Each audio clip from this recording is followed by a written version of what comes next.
traditionally have large families. We have, like your Greeks, your Italians, some Hispanics, some blacks. These folks traditionally have large families. They all live together. I'm a little small town farm boy from Southern Illinois. I'm the oldest of 11 kids.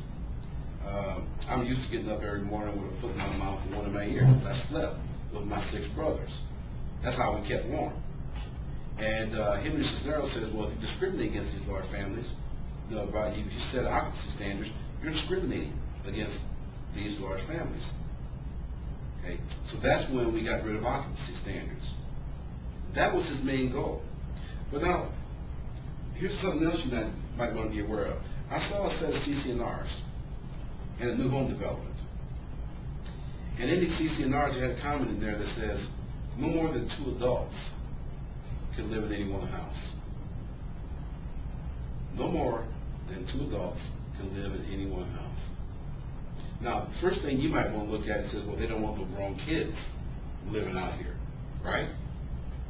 But if you go back to what Henry Cisneros said, maybe they're trying to keep certain people, certain nationalities, from living in that development. Because you look at this way, how many groups out there do we have where mom, dad, grandma, and grandpa live with the families? Okay. These are things you need to be aware of. Okay? These are those little red flags that set off and says, there's a problem here. Now, those CC&Rs can be challenged very easily, and the HOA will lose. Now, the last thing you need to be aware of when dealing with children that will keep you out of trouble. And let's say you're in a multifamily housing or you're dealing with a homeowners association, and you need to be aware of this. Okay.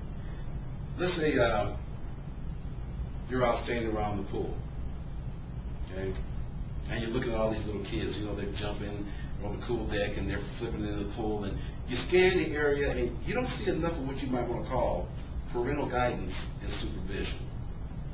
And you're saying, oh, this is ugly. When these kids are going to fall, bust their head, and they're going to drown in the pool. I can't afford to hire a 24-hour lifeguard to sit out here. I'm going to put a sign out here on the pool gate that says, children under the age of 14 cannot enter the pool unless accompanied by an adult. No, absolutely not. You put a sign up that says that, you just committed an act of discrimination against every child in that development under the age of 14. You got a weight room. And you're in the weight room, you're standing there, you look at all these little kids running around, they're messing with all the equipment, and they're playing with the weights, and you say, oh, this is ugly. One of these kids is going to drop a weight on their head, it's going to crush their skull, and brains are going to squirt out all over the floor, and people throw up all over the place, and I'm going to get sued up. I'm going to put a sign out here on the door that says, children under the age of 15 cannot enter the weight room unless accompanied by an adult. Don't even think about it. Because if you do, you just committed an open act of discrimination against every child in that development under the age of 15. Now, you see these signs all over the place, right? Every last one of them is illegal. Every last one of them is illegal. Protect your customers from this. Now, in a meeting I sat in on about a year and a half ago with HUD and the Attorney General's office, both of them agreed that they will not enforce the pool sign. Okay? There's a law out there, there's a federal law that says you can only write one set of rules, and it has to cover everybody across the board. If you write a set of rules for adults and turn around and write another set of rules specifically designed for children, those rules are considered an act of discrimination against the children. Children have access to everything. Unfettered, uncontrolled access to everything. You cannot say, nope, you can't do this, nothing. Okay? But I believe HUD is trying to write a law allowing that pool sign.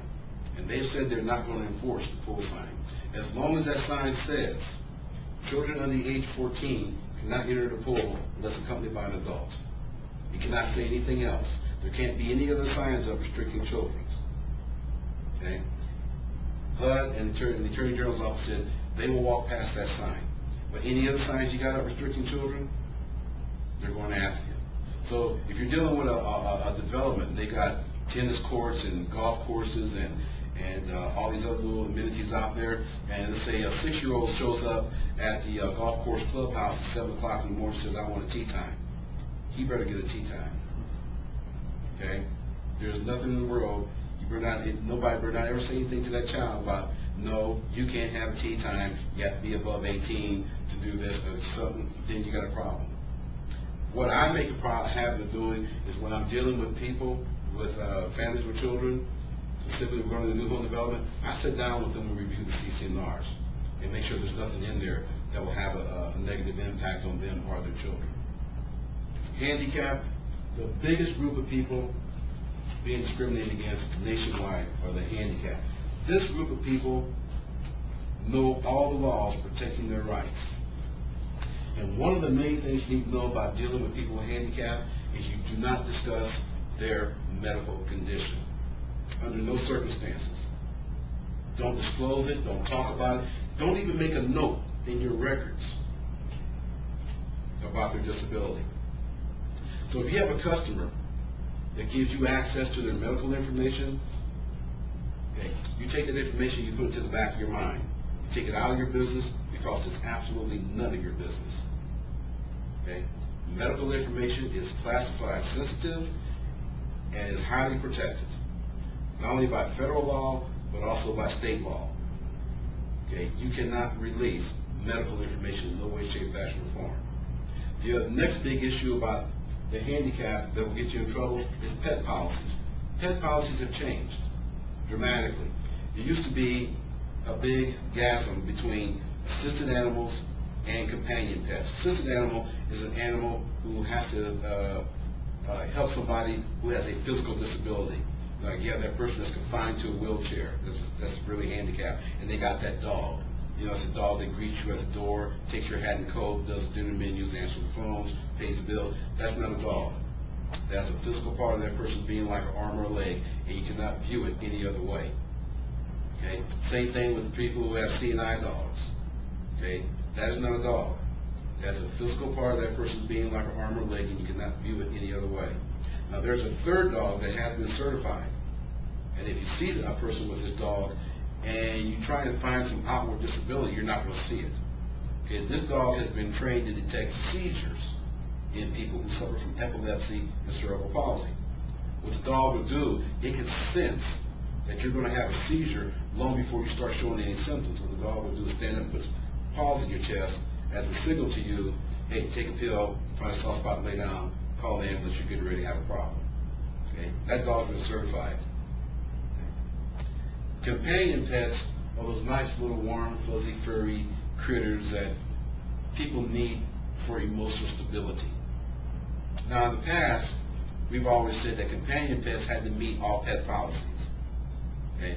Assisted animals, whatever pet policies you have go out the window. You cannot impose any pet policies on someone with an assisted animal under no circumstances. Companion pets had to meet all requirements of a HOA or multifamily housing development. Okay, not anymore. About a year ago, they all came together as one. You have to treat them both the same. Now, with companion pets, HUD and the Attorney General's office have a little bit of a disconnect about companion pets. HUD says that if a person comes in and they have a letter from the medical community saying they have to have this pet for emotional stability, then you have to accept this pet. Now, the Attorney General's office said they will not accept those kinds of letters. And the letter is the issue. HUD's definition of a letter from the medical community is from case managers, social workers, the janitor at the local hospital. Okay?